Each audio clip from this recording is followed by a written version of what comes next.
Are conservatives now in favor of an energetic national government that morally polices its people and seeks to make jobs? Is this the kind of thing that the conservative movement now advocates? Here are some thoughts, filling you in on some aspects of the discussion lately. I saw this quote from Dr. P. Andrew Sandlin, and I appreciate much of what he has to say. He is a classical liberal, so I agree with him on that. But here's what he wrote. A troubling and unanticipated development has been the recent embrace of statism by purported conservatives. And you can read on and see his whole argument. It's in his article, Christmas and Liberty, at his Substack page. So this combination that we're seeing now of statism, but being embraced by purported conservatives, this is troubling, especially to anyone who's a classical liberal. Now, I could summarize this trend. There are these people that I would call either paleo-conservatives or national conservatives, or in some cases, they're members of the dissident right, they're post-liberal, and so on. There's all these different names. You could call them neo-reactionary conservatives, at least some of them. But there's this trend among them to say liberalism has failed. And of course, when they use the word liberalism, they mean the ideas of John Locke, Thomas Jefferson, James Madison, even George Washington. I'm sorry, Yoram Hazony, but you try to appropriate him for your side, but you do it badly. And you could look to Yoram Hazony to see examples of this kind of argument. You could look to R.R. Reno, former editor of First Things, maybe current editor, I forget. Point is, you could look, you can see his book about the return of the strong gods, or you could see Hazony's book, Conservatism, a Rediscovery. And you could hear what they argue, and you could also see Stephen Wolf's book. What is it called? In the Case for Christian Nationalism or something like that? You could even look to the Gab guys, Andrew Isker and Andrew Torba. You could see this Christian national trend and the national conservatism trend. I always accidentally tried to call it national socialism. They're very similar in my opinion. But let's talk through it. What do I think is mistaken about Andrew Sandlin's read on this issue? Well, he's right that the trend exists, but I don't think that he's right that it was unanticipated. And I'll say it this way, respectfully, it was unanticipated by fans of Kuyper, Bavinck, Dooyeweerd, and Van Til, as Dr. Sandlin would describe himself. And I want to say that respectfully, because I'm not trying to diss his entire sense of discernment or wisdom. He's read way more than I probably ever will in my whole life. He's a wise man. But in some ways, he's missing the point, I think. And so this is my case for that he's missing the point. Having sunk his teeth deeply into Kuyper, he ought to know better. And I don't know how he missed it. In fact, I don't know how somebody could describe himself as a classical liberal and also a fan of Kuyper. Perhaps there's more than one interpretation of what Kuyper stood for. But as far as I know, Kuyper was more along the lines of a Protestant version of Catholic integralism. As far as I understand, Kuyper was attempting to compromise with socialism.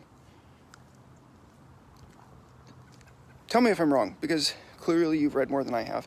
But I believe that there are at least significant data points that would indicate that I'm right. So if you're along that intellectual stream, the neo-Kuyperian stream, or the Kuyperian stream, depending on, I don't know how you use those terms. If you're along that line, you're going to miss something. You're going to miss the intellectual connection between collectivism leading to socialism, and how all of that is founded on skepticism about what we can and cannot know. In other words, you're going to miss the main intellectual underpinnings of the Christian intellectual project. And what we're trying to teach you guys, we're trying to teach you that epistemology must have room for objectivity. Objectivity understood in a certain way. Not just that the truth is out there and objective, but that we are capable as human beings of being objective, according to a certain method, a method based on logic and the requirements of human cognition. And we've devoted many videos to explaining what we mean. And that particular definition was not even completely the work of Christians. I mean, we acknowledge the influence of Aquinas, of course, who we think is heretical in some ways. We acknowledge the influence of Aristotle, and at ChristianIntellectual.com, we acknowledge the influence of Ayn Rand for our concept of what objectivity is. Bold move, right? We're Christians trying to appropriate some of the discoveries, trying to plunder some of the Egyptians. But if objectivity is understood in a certain way, much else follows. And I want here to demonstrate the power of Ayn Rand and her heir, Leonard Peikoff, both of their approach to political analysis. Because if it's true that objectivity makes such a big difference, like I always say, shouldn't we be able to show it? Well, here's an example of the power of their specific method of thought. They knew decades ago that this was coming. You could look at Leonard Peikoff's book from the early 80s. It's now entitled The Causes of Hitler's Germany. Originally, the title was The Ominous Parallels, and it was talking about how in the 1970s and 80s, certain cultural trends that you would see within the United States resembled trends within the Weimar Republic. So there are intellectual trends being accepted that lead ultimately to nihilism, that lead to the growth of statism, and eventually that lead to a push against some of the excesses. But people will try to push against the excesses by calling for a strong dictator type person. Someone who can return us to our moral roots, using the power of the state. Well, this is predictable, and it was predicted in the Ominous Parallels, but then it was predicted in even more detail in 2013. And for that, you just have to look at Leonard Peikoff's master work, which is The Dim Hypothesis. You can find that on Amazon, The Dim Hypothesis. It's an explanation of the role of ideas in history, and especially of how different cultures handle integration of ideas. He offers 3 different ways that people could handle it. One is by not seeking to integrate. That would be the nihilists. Another way would be by seeking to integrate but doing it incorrectly. And so he would call that a misintegration. And he believes that for the most part, and probably for all the parts, religionists get this wrong. Clearly I don't agree with him, but his critiques hold against a lot of religionists. Christian, Islamic, or other. So he would classify us as misintegrators. And then finally, there's the correct integration. And he says that that's very rare, and the American founders had it. Because the American founders believe certain things about how ideas fit together. So, if you want to know the answer to why we are in the mess that we are today, historically, in terms of the role of ideas in history, I would recommend that book, The Dim Hypothesis. Even though I disagree with some of his anti-Christian biases, his understanding of history itself, his understanding of the way that things change and why they change, depending on what things get accepted or rejected, that's correct.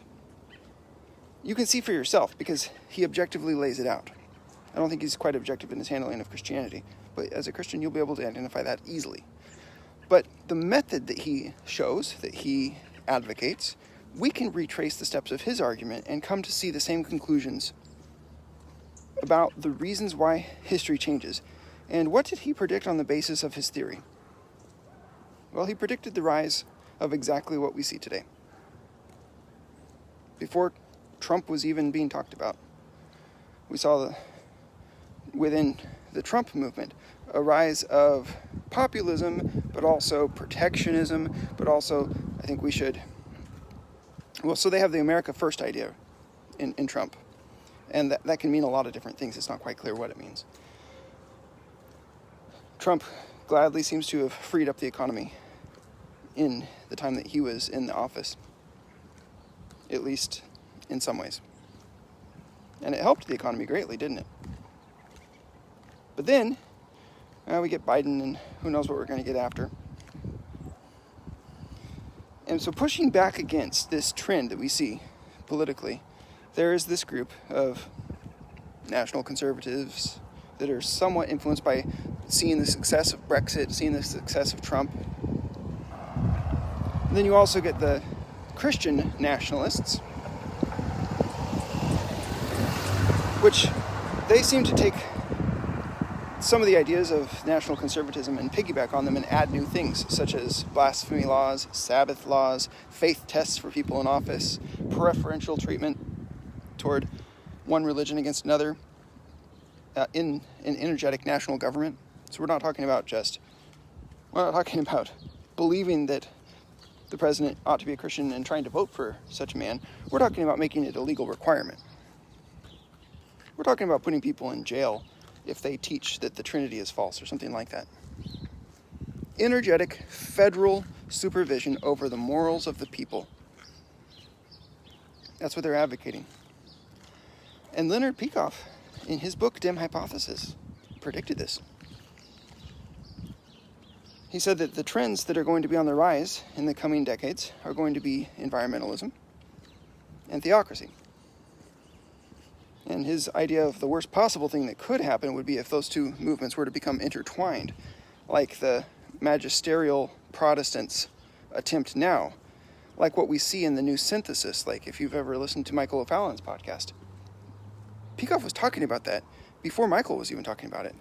And now Michael knows about it because people told him, like the people that were making the plans told him. Peikoff knew about it simply by understanding how ideas work. And he was right. So this is a case of the power of this theory of objectivity. And so I would say, with as much humility as I can decently convey, and I'm sorry that I'm not that great at it, Dr. Sandlin, you've made a mistake.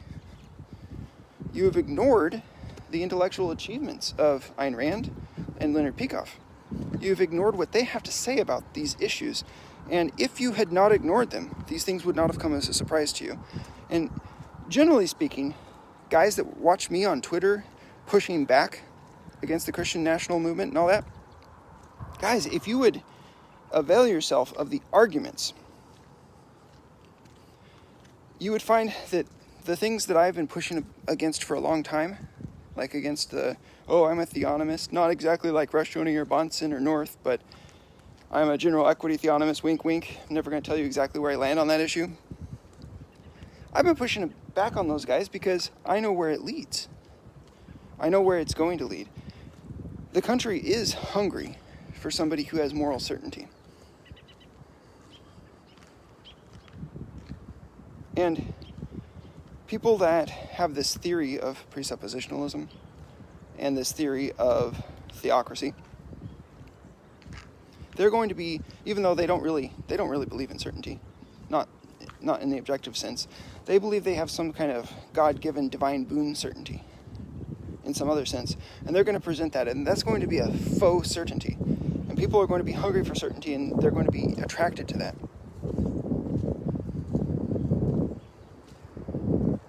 Well, I would advise, avail yourself of the resources that we're putting out at christianintellectual.com. We'll give you a shorter path to understanding what it is that Peikoff and Rand are talking about. When we say objectivity, when we say personal motivation and an ethics of rational self-interest, and when we talk about capitalism and individual rights and individualism, all these ideas, we'll give you the shortcut. It's at our YouTube channel. Go to the Objectivism Book Study. We already have 14 episodes out, plus a couple of bonus ones. And we're eventually going to have, I think, about 37, 38 total. They've all been recorded. They'll be released weekly, approximately. You don't have to be in the dark about what the dangers are, like Andrew Sandlin demonstrated that he was. Respectfully, those of us who were fans of Ayn Rand were not in the dark. Well, thanks for listening.